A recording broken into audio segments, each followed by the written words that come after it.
বড়দিনের সঙ্গে কেকের গাঁটছড়া কিন্তু অতি সুপ্রাচীন।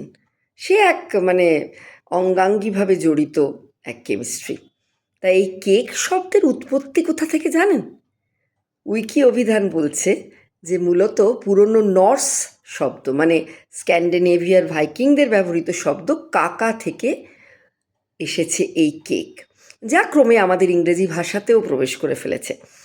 আর প্রাথমিকভাবে যে কোনো ফ্ল্যাট বা চ্যাপ্টা বেক করা ময়দার পিণ্ডকেই কিন্তু কেক বোঝানো হতো, যা পরবর্তীতে মিষ্টি এবং সুস্বাদু আজকের কেকে রূপান্তরিত হয়েছে।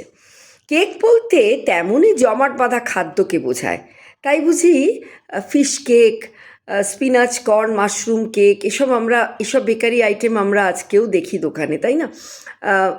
এরকম বেক করা এই সমস্ত পাই জাতীয় বস্তুকেও কিন্তু কেকের আওতাতেই ফেলা হতো।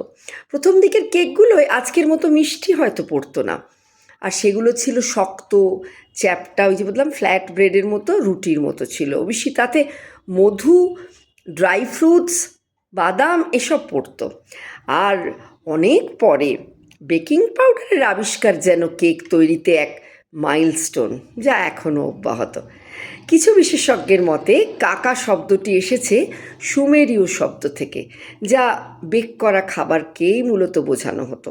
তবে এই কেকের সঙ্গে কিন্তু আমাদের পিঠের আমি বেশ মিল পাই। তা সে বড়দিনের সময় তো আমাদের খেজুর গুড় ওঠে, তাই না? নতুন চালের গুঁড়ো ওঠে, তাই সব যেন সেই সংস্কৃতি মিলেমিশে একাকার হয়ে যায়। তাই আমাদের পিঠেও কিন্তু সেই ধরনের কেকের আওতায় পড়ে।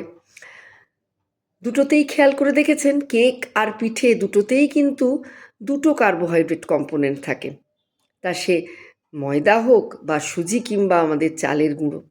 আর অন্য কার্বোহাইড্রেটটি চিনি বা গুড়, খেজুরের গুড়।